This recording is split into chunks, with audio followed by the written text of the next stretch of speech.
Hello प्यारे बच्चों, आप सभी को नमस्कार। जय हिंद बच्चों। बच्चों, आज की वीडियो में मैं आपको कराऊंगा कक्षा 6 विज्ञान है विषय। अध्याय 9 है इसमें, सजीव और उनका परिवेश। यानी इस अध्याय में हम सजीव वस्तुएं और उनके परिवेश के बारे में पढ़ेंगे बच्चों। तो बच्चों, अगर आप चैनल पे नए हैं तो चैनल को सब्सक्राइब कर लीजिए, घंटी के बटन को दबा लेना ताकि नई वीडियो आपके पास सबसे पहले पहुंच जाए। और अपने दोस्तों को भी इस वीडियो को ज़रूर शेयर करें। और इस चैनल पे आपको लगभग सभी अध्यापन जो पाठ हैं विज्ञान के या गणित के, उनके सॉल्यूशन मिल जाएंगे, अभ्यास के प्रश्न उत्तर मिल जाएंगे बच्चों। ठीक है, तो चलिए शुरू करते हैं अभ्यास के प्रश्न उत्तर। तो इसमें सबसे पहला प्रश्न आता है अभ्यास के प्रश्नों में, आवास किसे कहते हैं। आवास या हैबिटेट्स, इंग्लिश में बोलते हैं हैबिटेट और आवास। आवास किसे कहते हैं बच्चों। आवास होता है, जैसे आप चित्र में देख रहे हो कि ये विभिन्न जंतुओं के आवास हैं। जैसे ये जंगली जानवर कहाँ पे रहते हैं, जंगल में रहते हैं, तो जंगल उनका आवास है, क्योंकि जंगल में वो रहते हैं, अपने आप को सुरक्षित महसूस करते हैं और जंगल में उनको खाने की चीज़ें सभी मिल जाती हैं। और जैसे बर्फ़ में ध्रुवों के ऊपर भालू रहते हैं, ध्रुवीय भालू रहते हैं, क्योंकि उनको वहाँ पे रहना अच्छा लगता है, आसानी से रह सकते हैं और वहाँ पे वो उनको खाने की लिए भी जीव जंतु मिल जाते हैं। ऐसे ही समुद्र में, पानी में मछलियाँ रहती हैं, तो वो उनका आवास है। और हम धरती पे घरों में रहते हैं, ये हमारा आवास है, क्योंकि हमें यहाँ से सब कुछ मिल जाता है। तो आवास किसे कहते हैं, अब आपको थोड़ा सा आइडिया लग गया होगा। तो आवास वही होता है बच्चों, जंतु जिस परिवेश में रहते हैं उसे उनका आवास कहते हैं। जीव अपने भोजन, पानी, हवा, आश्रय और अन्य ज़रूरतों के लिए अपने निवास पर निर्भर करते हैं। आवास का मतलब होता है रहने का स्थान। तो आवास किसे कहते हैं, जहाँ पे कोई भी जंतु रहता है, अपने आप को सुरक्षित महसूस करता है, जहाँ से उसको खाने पीने के लिए सभी चीज़ें मिल जाती हैं, वो उसका आवास है बच्चों, यानी उसका घर है। घर को भी हम आवास कह सकते हैं। फिर उसके बाद है कैक्टस, जो है वो मरुस्थल में कैसे रह सकता है। कैक्टस का पौधा आप सभी ने देखा होगा, ये चित्र में देख लीजिए अगर नहीं देखा है। तो ये मरुस्थल में मिलता है, जैसे ये आपको दिखाई दे रहा है, ये पीछे भी ये कैक्टस के ही पौधे आपको ज़्यादातर मिलते हैं जहाँ पे पानी नहीं होता, जल की बहुत कमी होती है।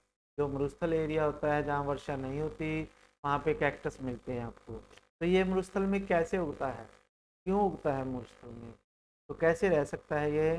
तो कैक्टस में के लिए देखिए प्रश्न का आंसर देखिए, कैक्टस रेगिस्तान में जीवित रहने के लिए अनुकूलित है, जैसा कि उनके पास है। क्या क्या है उनके पास। अनुकूलित का मतलब होता है कि हम अपने आप को कहीं भी ढाल सकें। यानी जब हम पर्यावरण के अनुसार जो हमें सामान हमारे पास है, जो जो चीज़ें हमारे पास हैं, उसके अनुसार जब हम अपने आप को ढाल लेते हैं तो उसे हम अनुकूलन कहते हैं। तो इन्होंने भी अपना अनुकूलन किया हुआ है रेगिस्तान में रहने का। ठीक है, तो क्यों रहते हैं ये। एक तो वाष्पोत्सर्जन के माध्यम से पानी के नुकसान को रोकने के लिए जो पत्ते हैं वो कांटेदार होते हैं, यानी इनमें पत्ते या तो बहुत छोटे छोटे होते हैं या होते ही नहीं, और वो पत्ते जो हैं कांटों में परिवर्तित हो चुके हैं। जैसे ये देखिए, इनके ऊपर कांटे लगे हुए हैं। तो जहाँ पे पानी की कमी होती है ना बच्चों, उन स्थानों पे ऐसे ही पेड़ हमें मिलते हैं जिनके ऊपर कांटे होते हैं, और पत्ते या तो छोटे छोटे होंगे या बिल्कुल नहीं होते। ठीक है, तो क्यों होते हैं, क्योंकि जितने ज़्यादा बड़े पत्ते होंगे उतने ज़्यादा पानी की आवश्यकता होती है पौधे को। तो पानी की कमी के कारण जो है वो पानी को बाहर हवा में नहीं छोड़ते। पत्ते नहीं हैं तो बाहर वाष्पोत्सर्जन नहीं होगा और पानी का नुकसान नहीं होगा, इसलिए कैक्टस के पौधे को बहुत कम पानी की आवश्यकता होती है। और इसका तना जो है वो इस तरह से है कि इनके ऊपर एक मोटी मोटी मोम की परत होती है चढ़ी हुई। ठीक है, जो तना है आप देख रहे हो, ये तना है, इसके ऊपर जो है कैसी है, ये मोम की परत है बच्चों। कैसी है बच्चों? मोम की परत चढ़ी होती है, जो इनमें से पानी को हवा में उड़ने से रोकता है। ठीक है, और उसके बाद इनकी जड़ें जो होती हैं मिट्टी में बहुत नीचे गहराई तक चली जाती हैं, ताकि अगर गहराई में नीचे कहीं पानी होगा ना तो वहीं से वो पानी ले लेती है। तो इसलिए ये रेगिस्तान में रह सकता है। तीन बातें हैं, एक तो इसके कांटे लगे हैं, पत्ते हैं नहीं, जिससे पानी की जो कम होती है। फिर उसके बाद इसके ऊपर एक मोटी मोम की परत चढ़ी होती है तने के ऊपर, जिससे पानी की कमी कम होती है। और तीसरी बात, इसकी जड़ें गहराई में चली जाती हैं, जहाँ से ये पानी ढूंढ लेती हैं। तीसरा प्रश्न खाली स्थान भरने हैं। पहला खाली स्थान है आपके पास, पौधे और जंतुओं में पाए जाने वाले विशिष्ट लक्षण जो उन्हें आवास विशेष में रहने योग्य बनाते हैं, तो उसे हम अनुकूलन कहते हैं। यानी जब किसी परिवेश में हम रहने लायक हो जाते हैं तो वो हमारा अनुकूलन है बच्चों। जैसे सर्दियों में हम गर्म कपड़े डाल लेते हैं सर्दी से बचने के लिए, वो भी अनुकूलन है। गर्मियों में हम गर्मियों में हम कम कपड़े डालते हैं, वो भी अनुकूलन है एक तरह से। ठीक है, फिर है स्थल पर रहने वाले पौधे और जीवों के आवास को स्थलीय आवास कहते हैं। स्थल का मतलब धरती, धरती के ऊपर जो जीव जंतु रहते हैं उनके आवास को स्थलीय आवास कहते हैं। और जो जीव जल में रहते हैं उन्हें उनके आवास को जलीय आवास कहते हैं। और मिट्टी, पानी और वायु का एक आवास के अजैव घटक हैं। ठीक है, किसी भी किसी भी आवास के जैव घटक होते हैं जो जीवित चीज़ें होती हैं। ठीक है, जैव घटक वो हैं जीव, जैसे जंतु हैं, इंसान हैं, कुत्ता, बिल्ली, गाय, भैंस, जो जीव जंतु आप देखते हो वो जैव घटक हैं। और अजैव घटक वो होते हैं जो निर्जीव चीज़ें होती हैं, जैसे पानी है, पत्थर है, पहाड़ है, नदी है, तालाब है, ये सारे अजैव घटक आते हैं। फिर उसके बाद हमारे परिवेश में होने वाले परिवर्तन जिनके प्रति हम अनुक्रिया करते हैं उसे उद्दीपन कहते हैं बच्चों। क्या कहते हैं? उद्दीपन। तो नीचे ये आंसर दिए गए हैं, तो ये आप नोट कर लीजिएगा। अनुकूलन है, स्थलीय आवास है, जलीय आवास है, अजैव घटक और उद्दीपन। ठीक है, तो ये इनके आंसर हैं, आप देख लीजिए।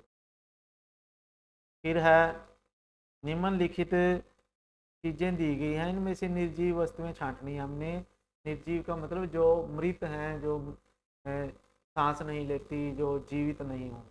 तो इनमें से जो हल है वो निर्जीव है, सिलाई की मशीन निर्जीव है, रेडियो है, नाव है, तो ये निर्जीव वस्तुएं होती हैं।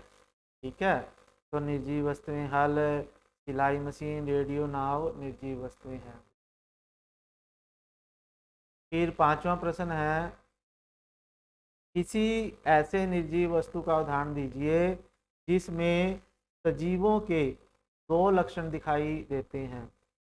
यानी ऐसे तो ऐसी निर्जीव वस्तु बतानी हमने जो सजीवों के लक्षण हों उसमें। जैसे बादल हैं बच्चों, बादल जो होती हैं निर्जीव होते हैं वैसे तो, लेकिन बादलों का आकार भी बढ़ता है। अब आपने देखा होगा कभी बादल बड़ा हो जाता है, कभी छोटा हो जाता है, और वो गति भी करता है। आपने वर्षा के टाइम में देखे होंगे बादल गति करते हुए नजर आते हैं हमें। वो गति भी करते हैं, आकार में वृद्धि भी करते हैं, और सजीव वस्तुएं भी ऐसा करती हैं। तो इसलिए आप ऐसा उदाहरण दीजिए जो निर्जीव हो और जो सजीवों के कार्य करते हैं। फिर उसके बाद है प्रश्न 6 बच्चों, निम्नलिखित में से निर्जीव वस्तु कभी सजीव का हिस्सा थी। यानी नीचे दी गई वस्तुओं में से हमने ऐसी वस्तुएं छांटनी जो हमें सजीव से मिली है, यानी पहले वो जीवित वस्तु का भाग थी, फिर अब वो अलग हो चुकी। जैसे मक्खन है, ठीक है, तो इसमें आंसर है जैसे मक्खन है, गाय भैंस से मिला है, पहले गाय भैंस का दूध था वो। चमड़ा है, चमड़ा भी किसी जीवित प्राणी की चमड़ी होती है, ठीक है। ऊन, भेड़ से हमें ऊन मिल जाती है। खाना पकाने वाला तेल, सरसों का तेल है, सरसों के पौधे से मिला। सेब पेड़ से मिला, जीवित है। रबड़, रबड़ का भी पेड़ होता है बच्चों, वो भी। ये सारी हैं तो निर्जीव वस्तुएं, लेकिन ये पहले कभी ना कभी सजीव वस्तुओं के भाग थे बच्चों, ठीक है। फिर प्रश्न है आपके पास 7वां, सजीव वस्तुओं के लक्षण बताने हैं हमने कि सजीव वस्तुएं क्या क्या करती हैं और निर्जीव नहीं करती वो। तो सजीव वस्तुओं के लक्षण हैं वही, जैसे सजीव खाना खाती हैं, भोजन की जरूरत होती है सबको जो जीवित है। सांस लेती हैं, जैसे हम सांस ले रहे हैं। उत्सर्जन, यानी वो मल मूत्र का त्याग करते हैं, वो पेशाब करते हैं, टॉयलेट करते हैं, यानी इस तरह की क्रियाएं करते हैं। पर्यावरण के प्रति अनुक्रिया करते हैं वो। अनुक्रिया का मतलब जैसा पर्यावरण होगा, ठंड होगी तो ठंड के अनुसार कपड़े डालेंगे, गर्मी होगी तो गर्मी के अनुसार, ठीक है।